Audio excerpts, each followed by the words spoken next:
Shalom, selamat pagi Bapak Ibu Saudara yang dikasihi Tuhan Yesus Kristus. Sebelum kita mendengar kebenaran firman Tuhan, mari kita berdoa.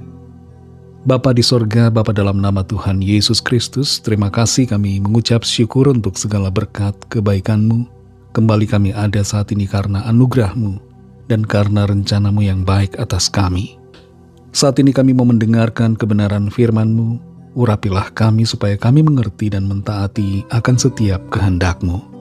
Dalam nama Tuhan Yesus kami berdoa. Haleluya, amin. Saudara yang dikasihi Tuhan, ayat firman Tuhan saat ini terdapat dalam kitab Pengkhotbah pasal 3 ayat 1-2 bagian A. Tertulis demikian. Untuk segala sesuatu ada masanya. Untuk apapun di bawah langit ada waktunya. Ada waktu untuk lahir, ada waktu untuk meninggal. Saudara yang dikasihi Tuhan, berbeda dengan Jeff Bezos, pendiri Amazon, dan Peter Thiel, pendiri PayPal, yang menginginkan hidup lama dan telah menginvestasikan uang mereka agar ditemukan sebuah teknologi untuk membuat umur manusia jadi panjang. Elon Musk secara pribadi tidak mendukung umur hidup yang sangat panjang di bumi. Elon Musk berpendapat bahwa kalau umur manusia sangat panjang, maka hidup akan jadi membosankan. Karena kebanyakan orang tidak akan mengubah pikiran mereka. Sulit untuk manusia berubah. Sifatnya, karakternya, dan pemikirannya susah berubah. Jadi kalau umur manusia sangat panjang, maka orang-orang berkuasa atau berpengaruh akan terus menjadi orang-orang yang berkuasa, dan pemikiran mereka akan menghambat kemajuan serta menimbulkan kebosanan. Bayangkan kalau pemimpin Korea Utara terus-menerus berkuasa karena hidupnya sangat panjang. Apa jadinya masyarakat di Korea?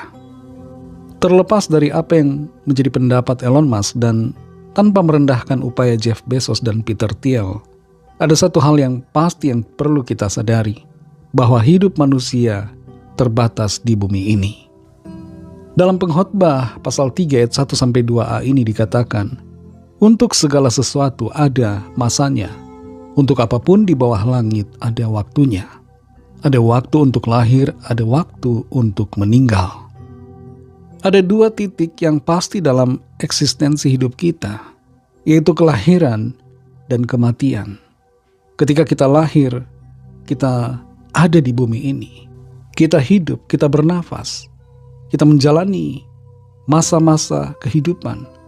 Pada akhirnya kita akan mencapai satu titik di mana kita akan mengalami kematian. Ada sebuah masa atau interval dalam hidup ini yang pastinya akan berakhir. Ada permulaan dan ada akhir. Hidup kita di bumi ini tidak selama-lamanya. Ada batasan yang Tuhan sudah tetapkan. Hidup ini singkat, saudara.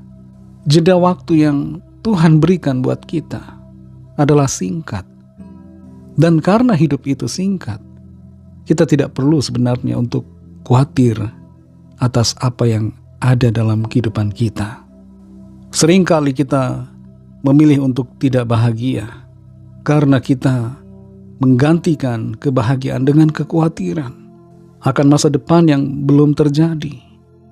Akibat dari kekhawatiran kita tidak dapat menikmati waktu hidup yang Tuhan berikan.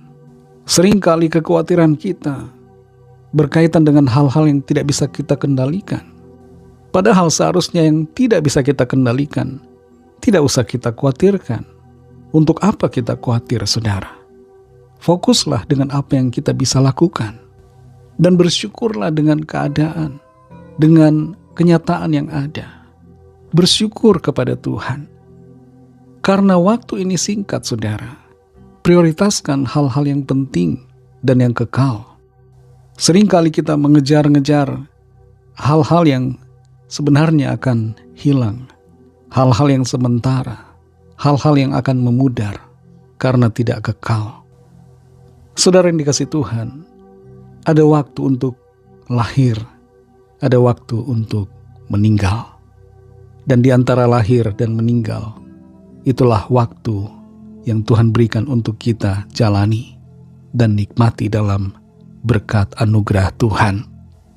Jalani hidup dengan semangat, dengan sukacita, dengan percaya akan pemeliharaan Tuhan. Fokuslah pada nilai-nilai yang kekal.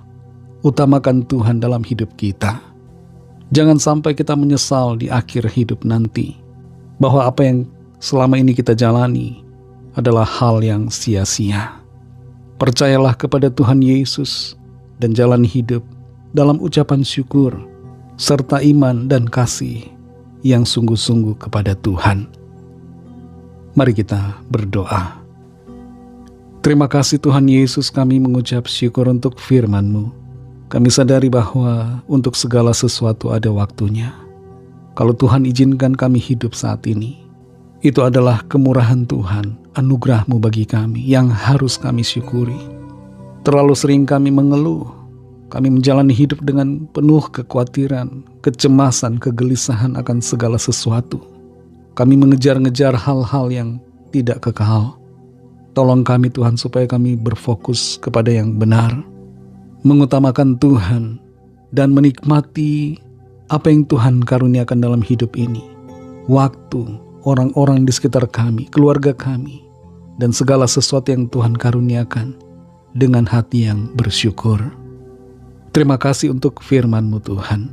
Pimpin kami di sepanjang hari ini dalam segala tugas dan aktivitas kami, agar apa yang kami lakukan senantiasa menyenangkan hati-Mu dan membawa kemuliaan bagi nama-Mu. Kami berdoa bagi yang sakit, yang sedang dalam pergumulan, persoalan, yang putus asa. Lawatlah ya Tuhan dan nyatakan kuasa pertolongan-Mu. Ada kesembuhan, ada pemulihan, ada kelepasan, ada jalan keluar, ada mujizat Tuhan yang Tuhan nyatakan. Berkatilah bangsa kami Indonesia dan juga semua bangsa di dunia ini. Berikanlah keamanan, kedamaian, dan kesejahteraan, dan curahkanlah roh-Mu agar setiap orang dari segala bangsa sungguh percaya kepadamu dan menerima anugerah keselamatan. Kami serahkan semua ke dalam tangan kasih-Mu. Dalam nama Tuhan Yesus Kristus, kami sudah berdoa dan mengucap syukur. Haleluya. Amin.